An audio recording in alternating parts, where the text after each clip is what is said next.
Hello friends, welcome to my channel Eccentric Learning. I hope you have gone through the first part of sequences and series where I have covered what is an arithmetic progression series and how we can find the nth term and sum of n terms of an AP series. In case if you haven't gone through that video, the link has been given in the description box. Please go through it. Also, if you like my videos, then do subscribe my channel and also share with your friends. In this video, we are going to see what is a geometric progression series and an infinite GP series. So let us start with today's video. A geometric progression is defined as a series in which the ratio of any two consecutive terms is same. For example, if I take this series, say 2, 4, 8, 16, 32, and so on. So in this series, if we take the ratio of the second term 4 and the first term 2, in that case, we'd be getting 2. In a similar way, if we take the ratio of the fourth term and the fifth term, this would be 32 by 16, that is 2. And so on. So any series in which the ratio of any two consecutive term is same, then the series is said to be a geometric progression series.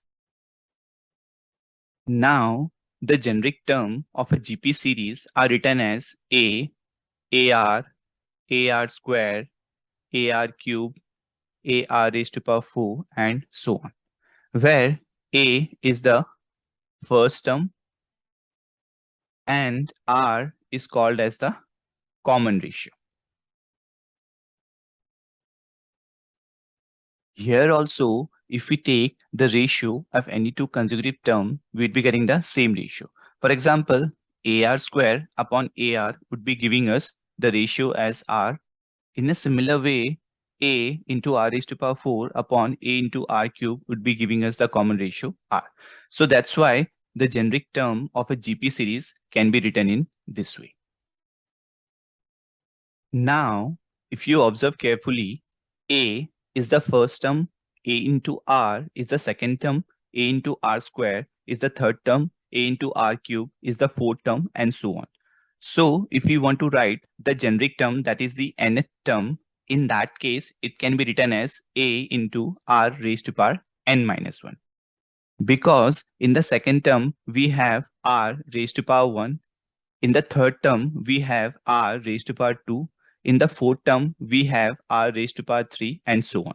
So that's why in the nth term, we'd be having R raised to power n minus 1. So the generic term of a GP series can be found out simply by using A into R raised to power n minus 1, where A is the first term and R is the common ratio.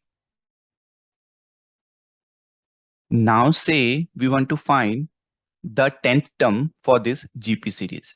So we can directly use this formula, and the 10th term would be given by 2 into 2 raised to power 10 minus 1, as the first term would be 2 and the common ratio would be 4 by 2, that is 2 again.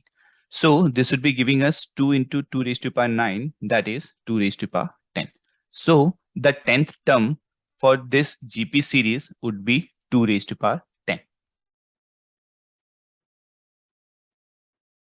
Now we can also find the sum of n terms of a GP series simply by using this formula, where the sum of n terms is given by A into R raised to power n minus 1 upon R minus 1 when the common ratio is greater than 1, and it is written as A into 1 minus R raised to power n upon 1 minus R when the common ratio is less than 1. Say for this series, we want to find the sum of first 10 terms. In that case, we can use this formula directly. So here, the first term is 2 and the common ratio is also 2.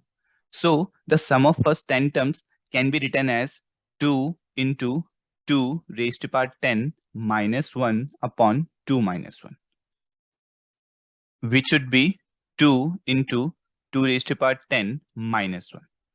So the sum of first 10 term of this GP series is 2 into 2 raised to power 10 minus 1. So we can directly use this sum formula to find the sum of n terms of a GP series.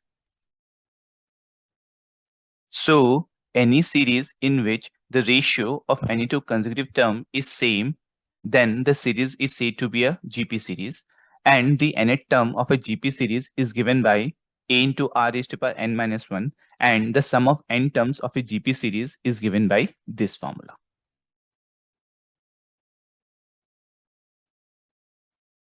Now let us see what is a infinite GP series.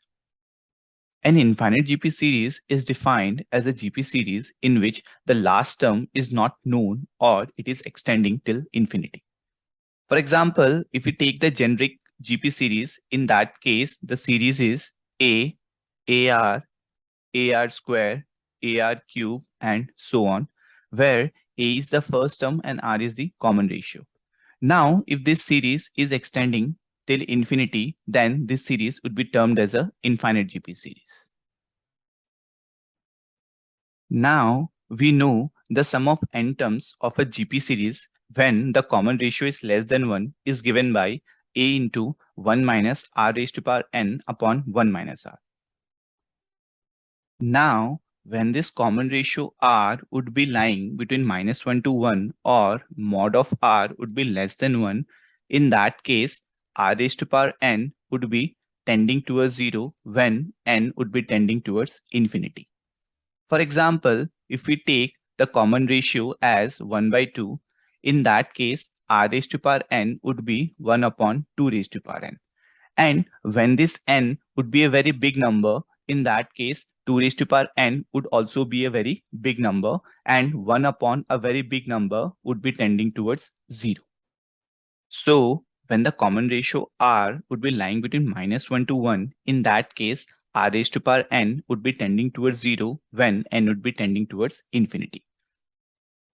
So from this sum of n terms formula, we can write the sum of an infinite GP series as a upon 1 minus r when mod of r would be less than 1. So for an infinite GP series, when the common ratio r is lying between minus 1 to 1, in that case, we can find the sum of infinite GP series simply by using this formula, which is a upon 1 minus r, where a is the first term and r is the common ratio. Now, let us take an infinite GP series and let us try to find its sum. Let us take the series to be 1, 1 by 2, 1 by 4, 1 by 8, 1 by 16, and so on till infinity. So this is an infinite GP series and the ratio of any two consecutive term is same. As the ratio of 1 by 2 upon 1 would be 1 by 2, the ratio of 1 by 4 upon 1 by 2 would be again 1 by 2 and so on. So the common ratio for this infinite GP series is 1 by 2. So the sum of this infinite GP series would be simply a upon 1 minus r, which would be 1 upon 1 minus 1 by 2, as the first term here is 1 and the common ratio is 1 by 2. And this would be 1 upon 1 by 2, which would be 2. So the sum of this infinite GP series is 2.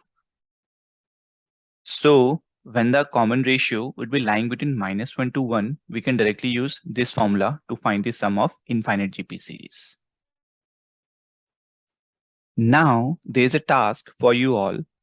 What would be the sum of this infinite GP series when the common ratio is not in this range? That is, when the common ratio is greater than 1 or the common ratio is less than minus 1. Just type your answer in the comment box.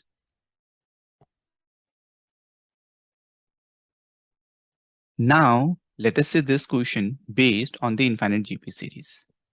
A ball is dropped from a height of 240 meters and it has a tendency to rebound back by 3/5 of the height from which it has fallen. We need to find the total distance traveled by the ball before it comes to rest. Let us consider this line to be the ground and the ball is somewhere here, say, at a height of 240 meters from the ground. Just for the sake of better understanding, I am replacing this height to 40 meters by a variable h. So the ball is dropped from a height h, and as per the question, it has the tendency to rebound back by 3/5 of the height from which it has fallen. So that means after traversing this height of h, this ball rebounds back by 3/5 of its height. So that means it rebounds by 3/5 of h. And then again, it comes down, that is, it travels a distance of 3/5 of h, and then again it rebounds back to 3/5 of the previous height, that is 3/5 of 3 by 5h. In a similar way, the ball would be coming down again, and then again it will be rebound to 3/5 of its previous height, and then again it will come down, and then again it will rebound, and then again it will come down, and so on, and finally the ball would come to rest. So based on this scenario, we need to find what will be the total distance that this ball would be traversing.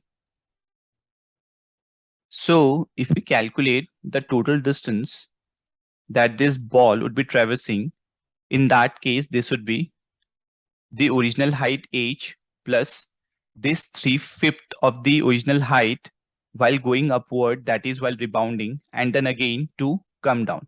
So that means this would be 2 times of 3 by 5 of h, and again to this 3/5 of this previous height, that is 3 by 5 of h, and then again it would be coming down from the same height. So this distance would be twice of 3 by 5 of whole square into h.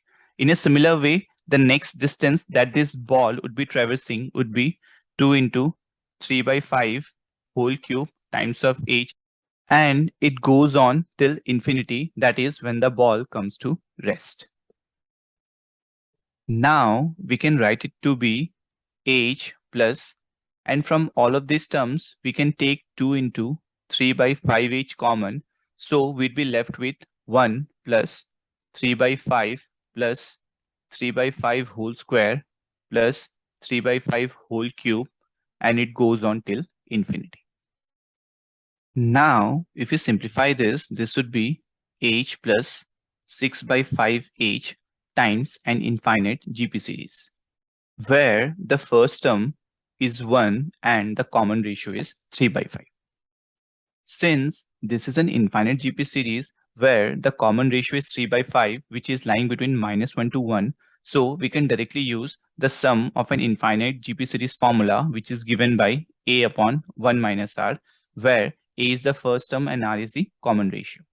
So in that case, this would be 1 upon 1 minus 3 by 5. If we simplify this, this would be h plus 6 by 5h times of 1 upon 2 by 5, which we can write it to be 5 by 2. So we can cancel this 5 and 5, and this would be 2 times of 3. So this would be h plus 3h, which would be 4h.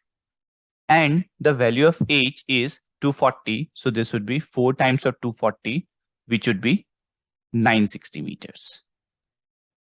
So that means the total distance traveled by this ball before it comes to rest would be 960 meters.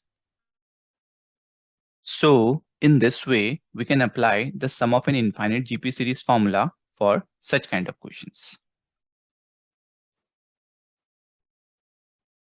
So that's it for today's video, in which we have seen what is a geometric progression series and an infinite GP series. And in the upcoming videos, we are going to see what is a harmonic progression series, AGP series, and so on. I hope you have learned something in today's video, but if you have any confusion, you can watch the video again, and still if you have any doubts, you can put it in the comment box. I will try to answer each one of your queries. So if you like my videos, then do subscribe my channel and also share with your friends. I will see you all in my next video. Till then, keep learning, keep sharing, and keep growing. Thank you.